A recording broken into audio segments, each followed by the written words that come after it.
Rádio Rio de Janeiro, a emissora da fraternidade, passa a apresentar Luz na Penumbra, programa que leva ao seu coração a mensagem da doutrina espírita.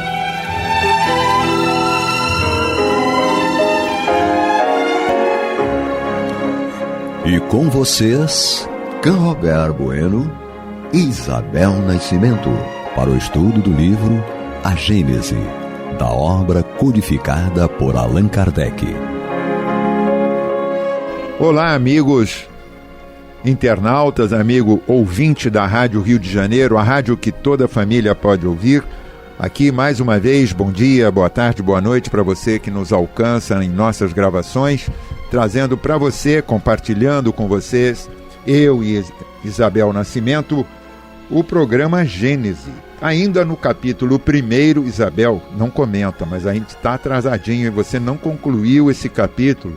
Mas para você, ouvinte, para você, internauta que nos alcança, estamos hoje na última questão, a questão 62 do capítulo 1 da Gênese, e trazendo hoje um convidado muito especial. Conosco aqui no estúdio, Paulo Nagai, lá do Centro Espírita Leon Denis, um colaborador da doutrina do movimento espírita, ele que vem nos auxiliar hoje aqui, trazer os seus conhecimentos, compartilhar com todos nós aqui. Então, passando aqui o microfone para os cumprimentos iniciais de Isabel Nascimento e Paulo Nagai, começam as moças em primeiro lugar. Por favor, Isabel. Bom, vamos lá, né? Vamos lá. A culpa é toda minha da gente ainda estar no capítulo 1, né? A gente tem que dizer para o Canrobert que as obras que a gente tem na mão, elas não são para ler corridas, elas são para a gente experimentar, experienciar na vida, entendeu? Por isso a gente vai hoje finalizar o último item do capítulo 1, o item 62. Mas antes de tudo, eu queria dar o meu bom dia, meu boa tarde, meu boa noite para quem estiver nos ouvindo. Esse é um programa gravado, mas a gente tem colocado à disposição de todos que estão nos escutando. Se quiserem mandar uma pergunta, fazerem um comentário, podem usar os canais da Rádio Rio de Janeiro, que, dentro da medida do possível, nós vamos tentar responder a todos. E hoje estamos aqui, como o Canrobert disse, com o nosso convidado especial. E eu vou passar a palavra a ele. Seja muito bem-vindo, Paulo. Paulo veio nos dar uma contribuição, veio abrilhantar o nosso estudo. Vamos lá, Paulo. Bom dia, boa tarde, boa noite. É isso aí. Nossos cumprimentos. É com muita alegria que nós estamos aqui de novo na Rádio Rio de Janeiro, participando aqui e tentando colaborar de alguma maneira. Um grande abraço para todos os ouvintes e vamos lá para o estudo. Pois é, Paulo, vamos retomar o estudo. Eu só não posso levantar a bola com Isabel, porque aí ela vem com toda a filosofia, que não pode fazer a leitura rápida, que não pode isso, mas vamos lá. Estamos todos juntos aqui. O propósito é fazermos uma reflexão à luz da doutrina sobre essa obra que eu vou sempre repetindo, Paulo, e já te provocando antes que a Isabel faça a primeira leitura. A Gênese é no sentido, aquele momento de maturidade plena do senhor Allan Kardec. 11 anos depois, nos traz um balanço entre o que a espiritualidade tanto nos brindou em forma de esclarecimento, como sua própria experiência, né? Como a sua qualidade em poder refletir, rever, mostrando humildade e mostrar que não é uma obra fechada nela própria. Ao contrário, eu acho que a Gênese, por ser a última obra referente ao primeiro capítulo do Livro dos Espíritos, a gente sempre coloca um pouco didático isso, ela na verdade é a porta de abertura e continuidade dessa doutrina que vai se melhorando, que vai evoluindo, tal qual os tempos vão prosseguindo. Isabel, contigo aí a leitura.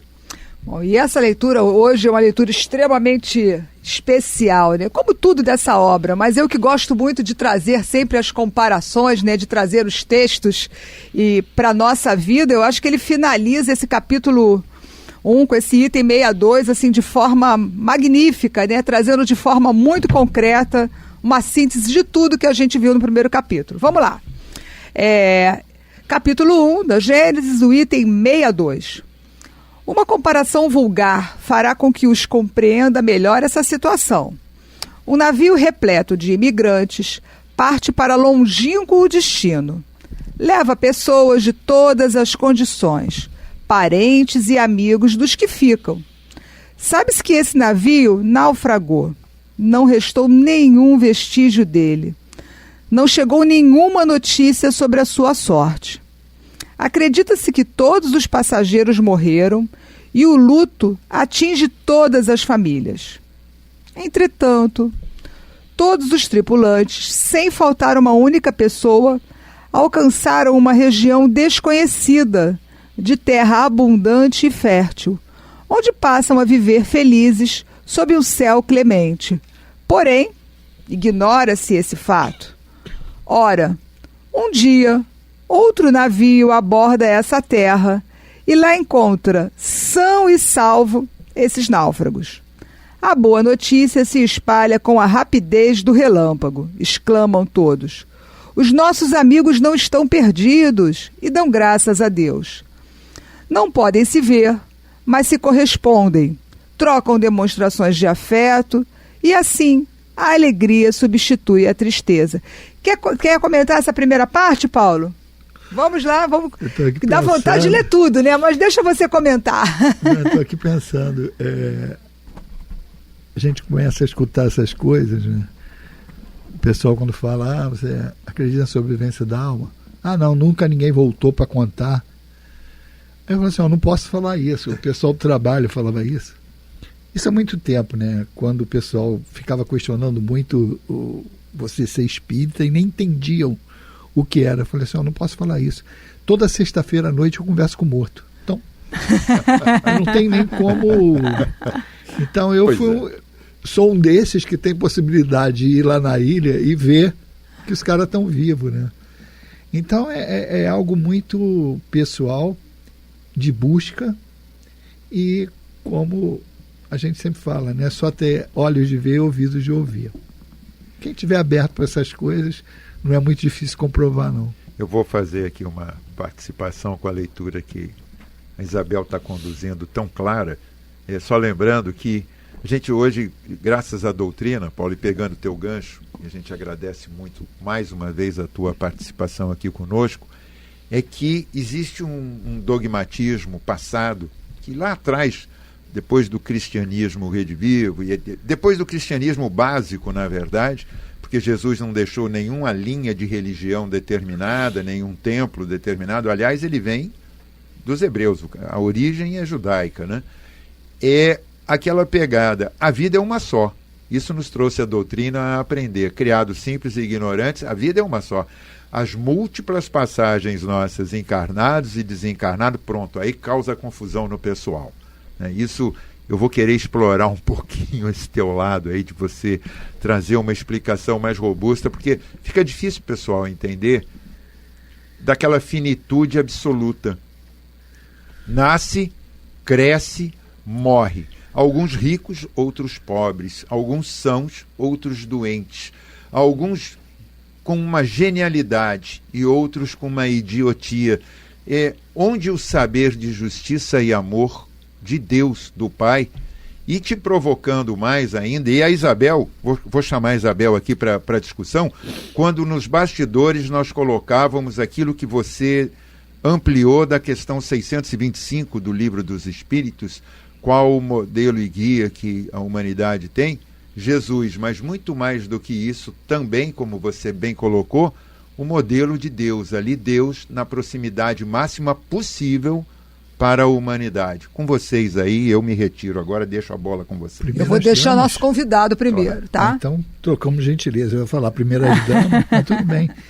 Olha, eu sempre que posso, eu falo nos meus estudos que assim, a reencarnação realmente, sem o entendimento da reencarnação, não se tem como entender a justiça divina pelo que você colocou, Robert, aquilo. Não tem como eu olhar as diferenças e achar que se fosse uma passagem só pela Terra, onde está a justiça nisso? E aí tem as explicações que elas ficam pior do que a realidade, não é? Porque se faz um mirabolismo, um malabarismo, né, tremendo, para você justificar uma coisa que é injustificável se não fosse a pluralidade das existências. Então, uma das maneiras assim, interessantes da gente se apoderar desse conhecimento é entender a evolução, a própria evolução.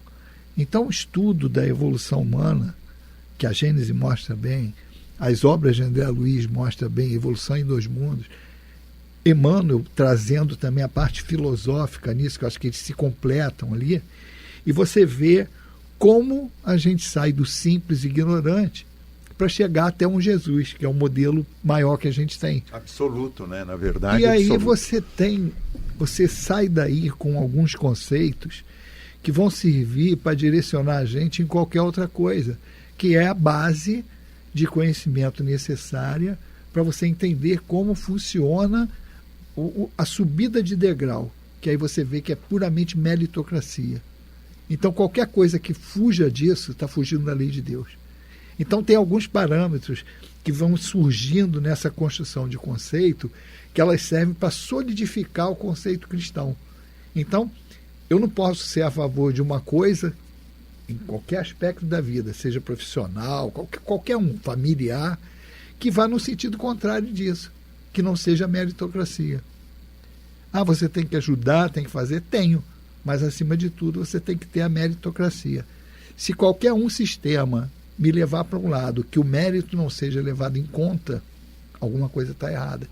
Então, o próprio entendimento do Espiritismo vai solidificando para a gente conceitos que a gente tem que usar no dia a dia. Porque o Espiritismo é para isso, não é para formar intelectual em Espiritismo. O objetivo final é, como Jesus sintetizou, é amar a Deus sobre todas as coisas e o próximo como a si mesmo. Então, você vai parar no relacionamento social. Isso é, ao mesmo tempo, instrumento e efeito. Porque é através do relacionamento social que eu vou me aperfeiçoando, porque não adianta só na teoria, eu tenho que mostrar na prática como funciona aquilo ali dentro de mim. E, ao mesmo tempo que ele é instrumento, é o fim a ser alcançado. Porque Jesus falou, está aí toda a lei, todos os profetas. A gente está já chegando aqui, né, na metade do nosso programa. Bem lembrado, Isabel, bem lembrado.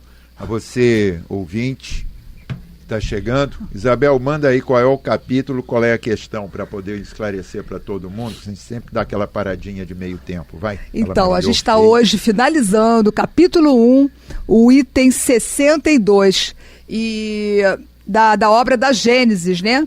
E só para continuar aqui, dando continuidade ao que o nosso convidado estava falando, ele estava falando da questão da meritocracia e tal, e eu só queria assim, deixar mais claro para as pessoas que estão nos ouvindo, e é uma meritocracia que não é pautada só numa coisa meio... você não agiu bem, então você agora vai pagar. Não é um pagamento, é justamente a misericórdia de Deus, é a oportunidade, o amor de Deus se revela através disso, né? A gente está numa escola e a gente não conseguiu ainda entender aquela matéria. A gente vai ter que refazer aquela matéria e vão ser nos dadas oportunidades para que a gente possa evoluir. Porque aí eu fiquei preocupada, porque quando a gente fala uma questão de meritocracia, de repente o nosso ouvinte pode pensar assim, então aquele nosso irmão que nasceu com aquela dificuldade X, ele está pagando por algum erro? Não, ele está tendo a oportunidade, junto daquele núcleo familiar, de fazer um reajuste. E de conquistar o mérito. E de conquistar esse mérito, entendeu? Mais um degrauzinho. A palavra é corretíssima, eu só quis esclarecer para quem está nos ouvindo, porque às vezes, como a gente está encarnado, né, ainda, a gente usa nossos valores. Mérito para a gente tirou 10 nessa prova, né, porque ele teve o mérito de ter estudado. Mas aí vem uma coisa, né, que a gente tem que entender que somos iguais perante Deus. Sim. Mas entre um e outro, nós temos que buscar o nosso caminho. As diferenças entre as nossas capacidades intelectuais, nossas capacidades físicas, nossas capacidades culturais e até das limitações geográficas, quais sejam. Veja, para nossos filhos, Isabel, você conhece muito bem isso, porque faz parte do Fraternidade Sem Fronteira, e aí, pelas suas viagens à África, dá para você entender o quanto os nossos filhos com potências de alma iguais, como fala muito bem Leon Denis, nós temos um professor aqui na mesa para depois trazer o assunto também, mas a gente percebe, sim, o quanto alguém na África tem que se esforçar muito mais do que os nossos filhos aqui no Rio de Janeiro, onde a gente já reclama. Estamos aqui na cidade do Rio de Janeiro, cidade maravilhosa, um pouco tumultuada pelos dias de hoje, mas que muito melhor do que na África. Quantos quilômetros anda uma criança daquela para coletar água, chegar numa escola, 9, 10 quilômetros, quanto ela come, e o extrato extraordinário que nós temos de tantos representantes do continente africano que agregam e trazem acréscimo à sociedade, como muito bem colocou o Paulo, né? Então, você sabe que eu gosto de implicar com você, né, no programa. A gente fica aqui fazendo essas trocas. Paulo, aí me protege. Concordo com tudo que você falou. Mas essa é uma ótica, quando a gente compara, né, a realidade da África com a nossa realidade, ela é uma visão que a gente está vendo por uma ótica material, de pessoas encarnadas. Porque quando eu olho como espíritos imortais, eu vejo pessoas do outro lado do continente que estão lá como professores para nos ensinar. Passam por dificuldades materiais, mas espirituais já passaram por lições que a gente ainda não passou e estão para nos ensinar. Era só essa provocação nesse sentido, não que eu não concordasse com o que você Paulo, passa a palavra para você, tá? Mas eu só queria te falar isso, que a gente tem que olhar que as provas são para nosso desenvolvimento como espíritos imortais. Não podemos olhar essa existência, temos que buscar aquilo que você falou no começo. O espírito, a vida é única, né? As existências são múltiplas. Não é nem para te defender nem contestar, mas complementar. Eu gosto de implicar, mas foi para complementar. Porque quando a gente fala assim, às vezes a gente fala sem pensar, né? Complementando, aí dá a ideia que o outro falou algo incompleto, né, que você vai corrigir. Mas assim, é sempre com as visões que a gente vai somando, porque a doutrina espírita é muito ampla. Então, às vezes, a pessoa, quando trata assim igualdade, ela está olhando para eu igualar, passar a régua e nivelar todo mundo. Isso não é igualdade. Não. A igualdade que a doutrina espírita mostra é que fomos todos criados simples e ignorantes. E as provas que os nossos irmãos estão passando na África, ou aqui no Rio de Janeiro, ou em qualquer outro lugar do mundo, elas são correspondentes à necessidade de cada um de nós. Ou seja, eles não estão passando por algo que eu não teria que passar. Vamos dizer assim, eu teria que passar se eu tivesse feito a mesma coisa que eles fizeram. Não estamos falando que eles fizeram errado ou certo. Se eu tivesse que aprender aquela lição. Exato, porque o cenário é colocado para suprir a nossa necessidade de evolução, porque a lei é educativa. Então, todo cenário que a gente tem quando reencarna, ele é traçado para que ele seja um roteiro seguro para a gente atingir os pontos de aprendizado que precisa. Ou então, quando é o caso de expiação, que eu estou expurgando, que aí eu já tenho o conhecimento adquirido e vou devolver para a lei aquilo que eu já aprendi. E a gente, às vezes, inverte muito achando que é um modelo de reparação, né? Que a gente fica pensando que é ponto a ponto e não é. É no conjunto. E aí, por isso que a gente fala que é complexo, é tudo um conjunto de conhecimentos, porque você vai falar assim, a ninguém é dado um fardo mais pesado que pode carregar. Então, a expiação em si, ela só acontece depois que eu passo por aquele esquema. Errei, reconheci o erro, me arrependi e vou me redimir. E eu só vou me redimir, ou seja, até em termos de saúde, as marcas perispirituais só vão ser liberadas para o corpo espiritual e para o corpo físico quando eu tiver condições de passar por aquilo. É uma maturidade. Um exemplo que a gente sempre dá, porque todo mundo conhece a vida de Geraldo Gonçalves. Nós vamos estar lá, estamos lá fazendo um trabalho junto lá com o pessoal do CEOI, e Geraldo Gonçalves é o patrono. A última encarnação dele como Geraldo Gonçalves com hanseníase. Então, ele, o passado dele de guerreiro, alarico e outros mais, ele foi indo, e nessa encarnação ele falou, tudo bem, já aguento. Depurou. Então, qual é a narrativa que a gente tem? Isso é a prática que dá para todo mundo entender. Ele, quando desencarnou, o corpo espiritual dele estava só luz, ou seja, foi o que a gente chama de, tecnicamente, um expurgo. Ele deixou no corpo físico, o corpo físico funcionou como mata-borrão. Decantou. Exato. Decantou e chupou tudo. Ali. Então, ele tinha que passar por esse processo devido às deformações perispirituais que ele causou pelas suas ações, mas que só é liberado do corpo mental para o corpo espiritual quando ele fala assim, pode mandar. Porque senão, a gente tem aquela ideia de que fez, paga na outra. Fez, paga na... Não é assim. Fisicamente, se eu pegar a forma do bolo que é retangular, eu amassei aqui, tudo bem, quando eu encarnar na outra vai vir, tu não vai ter 4 cantinhos de bolo. Alguém vai brigar porque vai ter só 3, não vai ter 4. Porque a forma tu maculou. Então isso é ataque material. Por exemplo, se eu beber, vou embebedar meu fígado. Na seguinte, eu... Quantidade de neurônios e um fígado abalado, certamente porque no conjunto ele virá. absorveu a quantidade de moléculas de álcool sutis e que isso, quando ele unir molécula a molécula, ele vai transferir para o fígado do próximo corpo. Mas a parte e que moral, não necessariamente é o próximo seguinte, né? A gente tem, quando é físico, é no seguinte, porque ele maculou o corpo espiritual, maculou a forma. Por isso esse exemplo da forma de bolo. Quando é moral, não, porque ele tem que passar pelo processo. Porque não é você sofrer sem saber o que é. Então, por isso que o pessoal fala assim, o outro lá tem saúde de vaca premiada. Mas porque ele nem começou a expurgar os erros, porque ele nem começou a entender a lei. Então, não é o punir pelo punir. Se ele não souber por que está passando por aquilo, e se arrependeu, e se propôs aquilo, não tem educação. Perfeito. Roberto, estamos chegando no fim do nosso programa, temos 3 minutos, 3 minutos é uma eternidade aqui na bancada, Paulo e você falando, graças a Deus que eu sou assim tão caladinho, né? E a gente vai se colocando. Eu passei um texto aqui para a Isabel, mas só para te dar uma provocada. Isabel, outros resultados, porém, porque a gente deixa gostinho de quero mais. Como o Paulo vai nos acompanhar ainda provavelmente em 2 programas, queria que você desse só essa leitura para deixar um encaixe para o próximo programa, que é exatamente... Então a gente vai pular o próximo parágrafo, para os nossos ouvintes não ficarem perdidos em casa, tá? As pessoas têm que entender. Pela contribuição. A gente tem o primeiro parágrafo, o segundo, a gente vai pular o terceiro, que começa com tal é a imagem da vida terrena, e então vou ler esse próximo parágrafo, tá? Outros resultados, porém, vêm enriquecer essa revelação.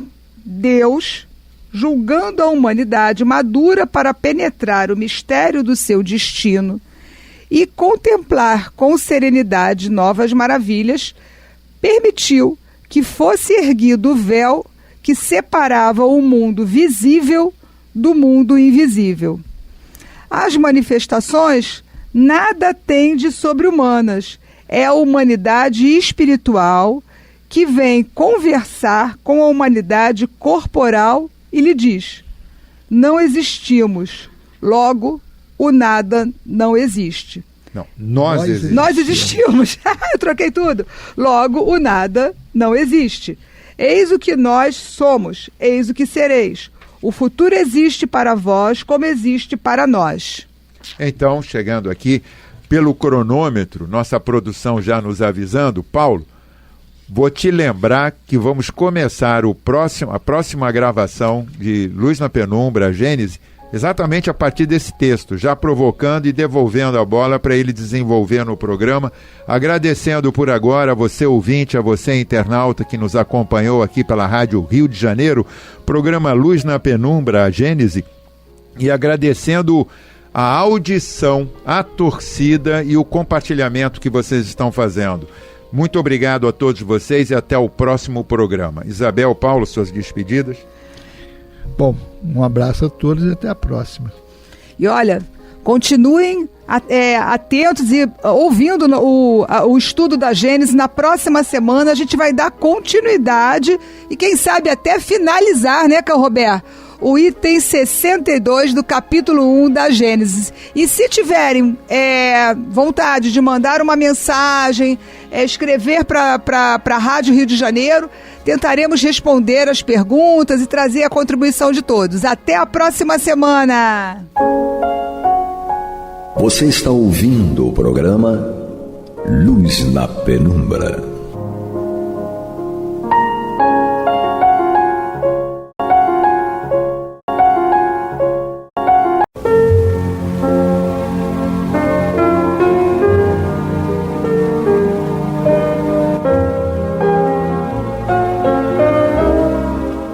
Rádio Rio de Janeiro está levando ao seu lar e ao seu coração a mensagem consoladora da doutrina espírita, através do programa Luz na Penumbra.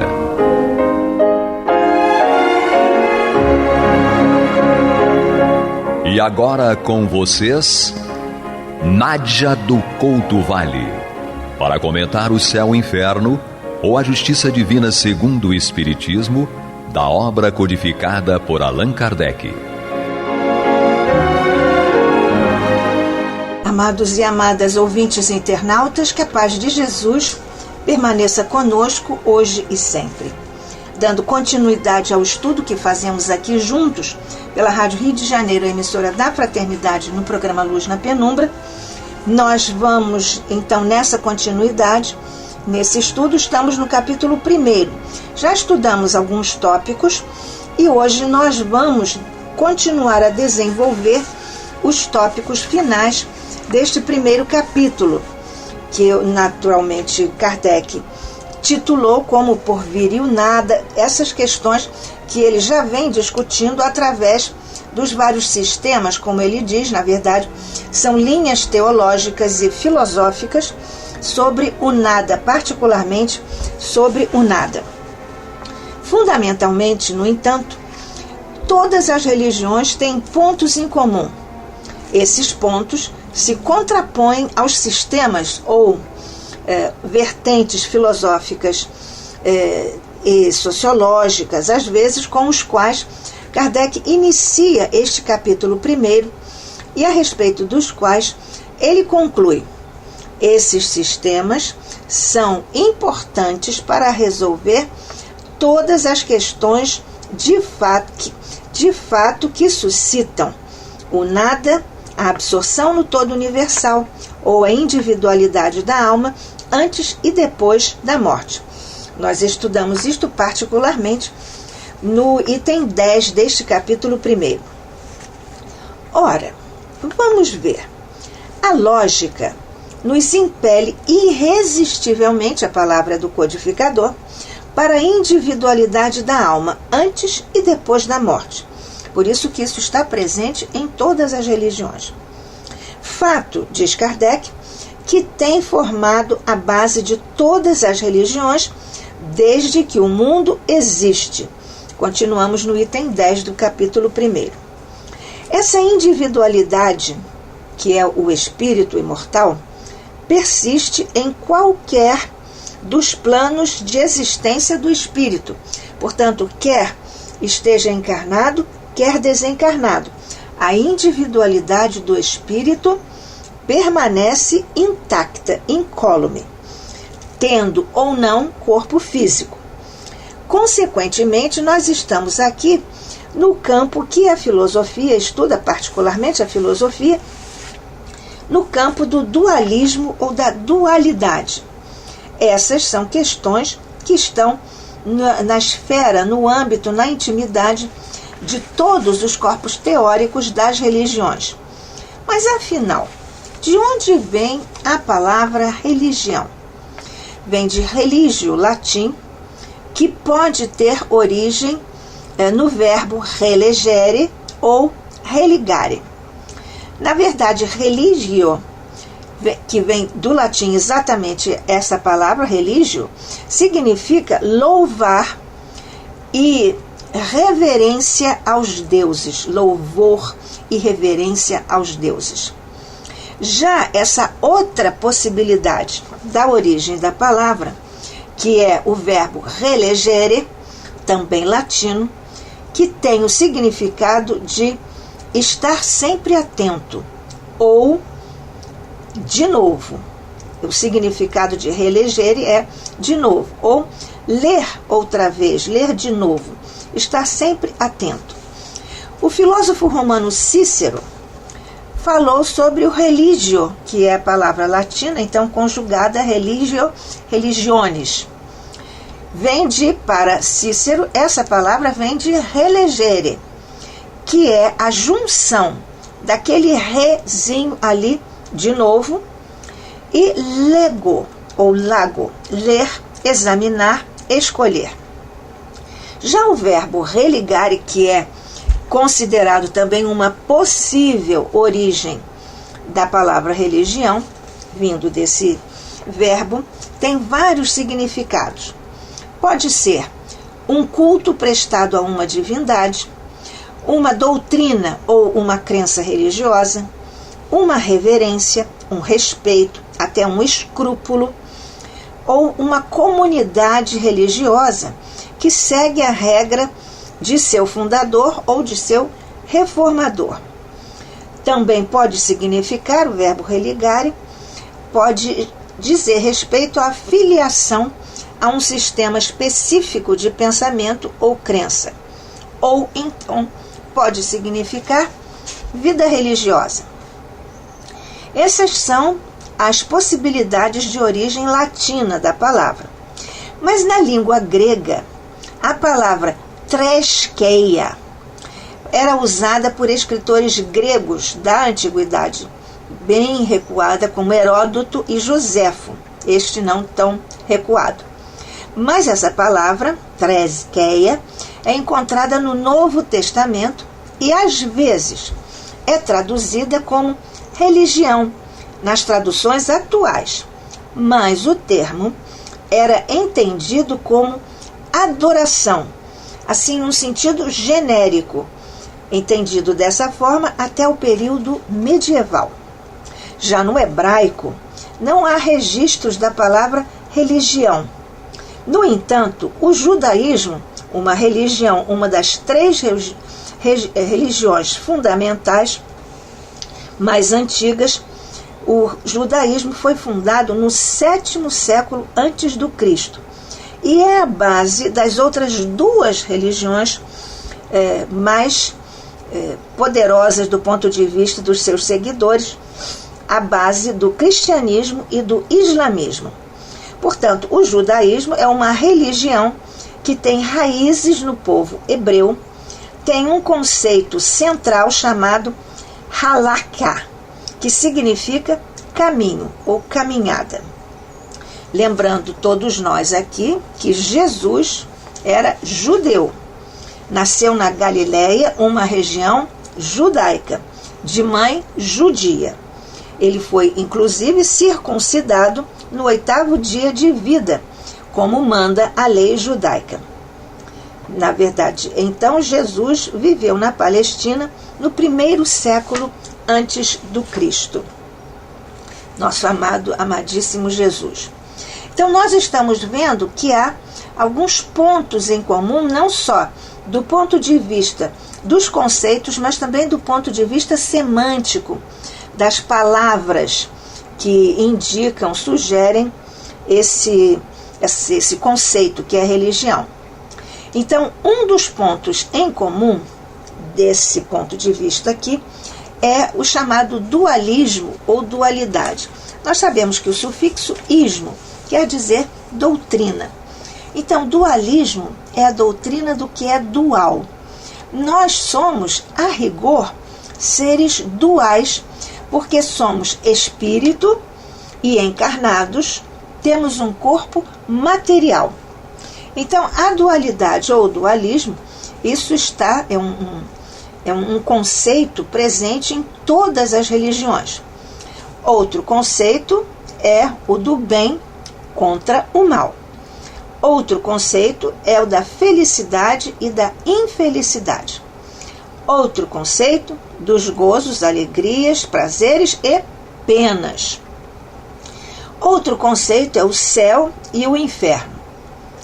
No entanto, aqui nós precisamos admitir que há uma diferença essencial entre as religiões.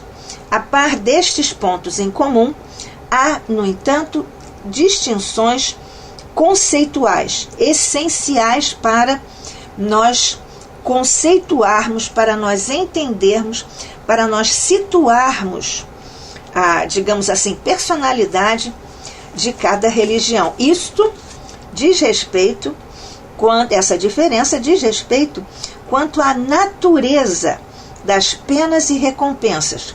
Porque nós sabemos, por exemplo, que algumas religiões ainda consideram as penas eternas. Errou uma vez, vai ser punido para sempre. E nós sabemos que a doutrina espírita não conjuga este pensamento. Nós somos evolucionistas. Errou, vai se corrigir espontaneamente, pedindo a reencarnação para corrigir esse deslize, ou então pela própria força da lei. Como diz o nosso amado codificador, pela força mesma das coisas. Também quanto à natureza das recompensas, porque alguns consideram que, mesmo errando muito, como Jesus já padeceu por nós, então há sempre recompensas. Não obstante, como a doutrina espírita é baseada na meritocracia, portanto, cadê o mérito de cada espírito, se cumpriu, se obedeceu ou não à lei de Deus. E de acordo com isso, haverá recompensas ou não recompensas, digamos assim, penas. Principalmente em função, tudo isso, principalmente em função das condições determinantes de umas e outras, ou seja, as condições que determinaram, que levaram o espírito a errar ou a acertar, de acordo com a lei de Deus. Então, essas penas e essas recompensas vão ser definidas pela lei de Deus, porque já estão previamente definidas, vão ser aplicadas de acordo com as condições que determinaram no âmago, na profundidade de cada espírito, o espírito estar errando ou acertando à luz da lei de Deus, que é perfeita e imutável. Consequentemente, há pontos de fé contraditórios nessas religiões, mas todas elas também têm esses pontos em comum. É disso que nós estamos tratando. Consequentemente, há cultos diferentes para honrar a Deus e assim alcançar o céu, evitando o inferno. Isto aqui fica bastante claro quando nós sabemos que para honrar a Deus nós precisamos seguir a sua própria lei, que é de amor, de caridade, de compaixão, de fraternidade. E com isso nós vamos alcançar o céu e vamos evitar o inferno. Muitas linhas teológicas ainda consideram que o céu e o inferno são elementos, são áreas, são regiões geográficas, mas não são. Essas são condições vibratórias. Portanto, inclusive o nosso saudoso Luiz Antônio Mileco, nosso querido amigo, onde quer que esteja, um beijo no seu lindo coração, ele sempre dizia: não, o céu é o que nós levamos daqui e o inferno é o que nós levamos daqui. Isso porque tudo que nós fazemos fica registrado no nosso corpo perispiritual e na nossa memória emocional. Portanto, se nós transitamos deste plano material para o plano espiritual, nós vamos levando conosco o céu e o inferno. Mas nós aqui na Rádio Rio de Janeiro estamos no céu, nos estudos da doutrina espírita Eunádia do Couto Vale. E você, amigo, amiga, ouvinte, internauta, aqui no capítulo 1 desta obra, O Céu e o Inferno, ou a Justiça Divina segundo o Espiritismo. Portanto, nestes itens finais, na proposta, na estrutura do capítulo 1 dada por Kardec, nós vemos que o que é a religião, que é um corpo teórico, que vem naturalmente muitas vezes da conceituação e da construção dos homens. Vem do religio, religare, nós já vimos isso também. Mas quando nós estamos tratando de religião, o objetivo da criatura é sempre voltar-se para, ligar-se a alguma coisa ou a alguém. Então, isso encontra-se principalmente na dualidade, essa questão de se ligar, se conectar, como se diria hoje, a alguma coisa ou a alguém. Então, nesta perspectiva, nós temos na origem, as religiões, então, são relativas ao grau de adiantamento moral e intelectual dos homens. Portanto, não nos cabe fazer uma hierarquia das religiões, achando que umas são maiores, melhores, mais altas, mais perfeitas do que as outras. Cada religião é única, tem uma conceituação, um corpus teórico, um conjunto de princípios que lhes são particulares e que atendem a uma faixa do psiquismo humano. Aos olhos de Deus, todas as religiões estão adequadas aos níveis de solicitação do ser na Terra, de todos nós na Terra. Por isso Kardec, nosso amado codificador Allan Kardec, disse que é boa toda religião que conduz o homem a Deus. Portanto, na sua origem mesmo, do ponto de vista da ideia, porque já vimos isso do ponto de vista da teologia, dos pontos em comum e também do ponto de vista linguístico, então semântico, nós temos aqui que em sua origem as religiões são relativas ao grau de adiantamento moral e intelectual dos homens. Por isso, cada religião que existe na Terra, e são várias, cada religião atende a uma necessidade de um plano de entendimento dos espíritos que estão aqui encarnados ou desencarnados, porque no plano espiritual, os espíritos, nós continuamos a seguir esses princípios que tínhamos ou que estamos tendo aqui na Terra. Então, na verdade, quando nós falamos que em sua origem as religiões estão relativizadas ao grau de adiantamento moral e intelectual dos homens, nós vemos que há muitos homens que estão ou são muito materializados, muito ligados à matéria. Então, no início, eles não compreendiam, isso agora já estamos falando do ponto de vista da evolução do conceito. Então, os homens muito materializados, no início, não compreendiam o mérito das coisas puras, das coisas espirituais. Por isso estavam ainda muito materializados, como de resto. Também, no momento atual, há pessoas, há irmãos nossos, há espíritos encarnados e desencarnados também, que ainda não compreendem que o mérito é a questão central para a nossa felicidade ou infelicidade, que é um daqueles pontos comuns que nós lembramos ainda há pouco entre todas as religiões. Para eles, a maior parte dos deveres religiosos consistia no cumprimento de fórmulas exteriores. Ainda hoje nós vemos muitos, às vezes até certos exageros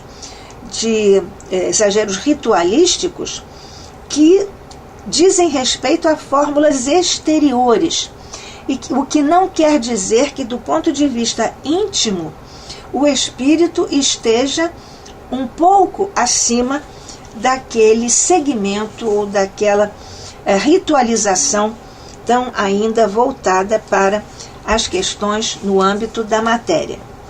Então, nesse contexto, inicialmente, várias dessas religiões, dessas fórmulas exteriores, satisfizeram a razão desses homens materializados por muito tempo. E mais tarde se revelaram vazias, essas fórmulas exteriores se revelaram vazias e, portanto, também as religiões sobre as quais se na verdade, essa questão se apresentava, porque elas muitas vezes são baseadas nas fórmulas exteriores.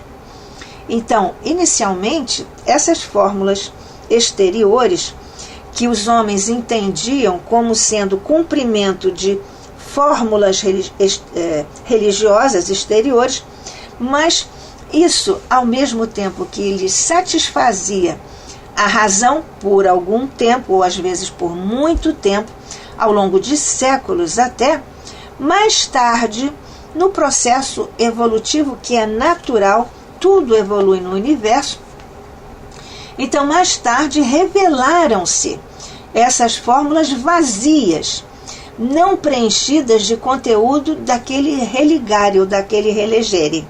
Consequentemente, os homens abandonaram a religião, porque aí descobriram que eles se tinham voltado para as fórmulas exteriores, descobriram que elas eram vazias, então era também vazia a religião.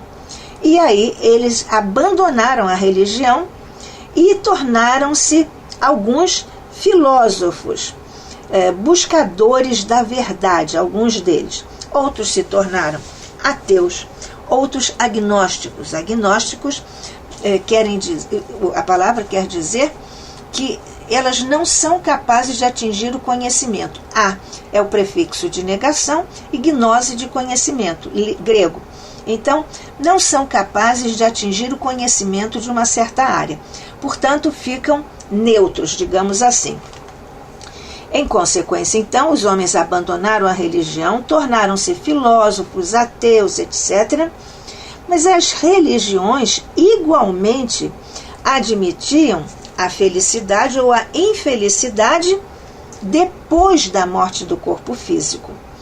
Então, penas e gozos, alegrias, recompensas futuras, ou seja, a doutrina do céu e do inferno em todas as religiões, com algumas variações que nós já estudamos aqui, vamos voltar a estudar, porque estamos recomeçando o estudo desta obra, O Céu e o Inferno, ou a Justiça Divina, segundo o Espiritismo. Dizíamos, então, que as religiões diferem essencialmente quanto à natureza das penas e dos gozos ou das alegrias, das recompensas, principalmente quanto aos fatores determinantes dessas penas e dessas recompensas.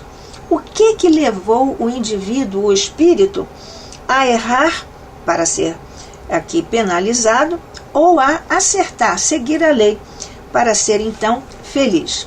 Daí, nas religiões, então, o que acontece?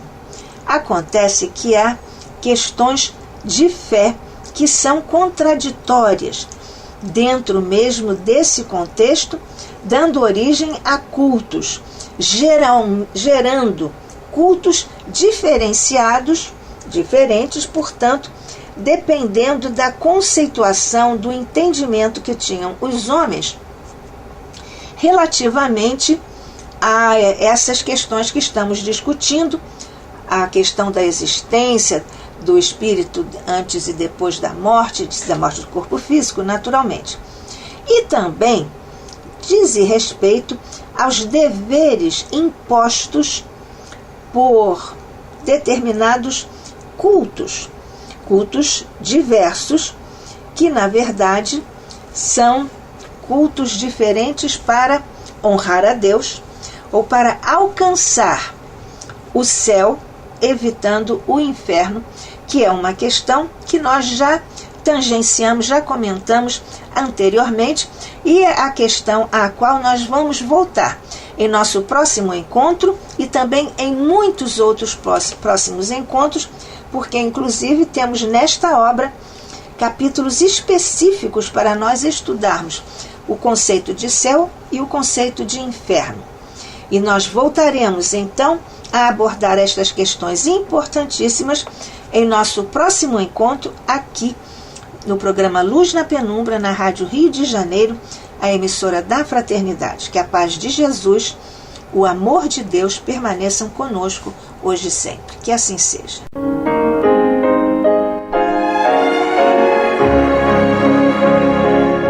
vamos ouvir agora a prece de encerramento de nosso programa, na voz de Geraldo de Aquino.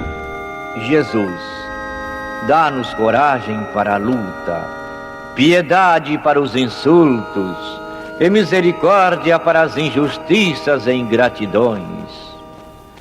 Limpa nossa alma de inveja e ambições mesquinhas, de ódio e de vingança o nosso caminho. E que dentro em pouco, ao recolher-nos de novo ao calor do nosso leito, para que o sono nos dê a paz e o esquecimento das tristezas humanas, possamos sentir, Senhor, no mais íntimo de nosso ser, a doçura indefinível do Teu amor e a grandeza incomparável da Tua divina presença. Que assim seja.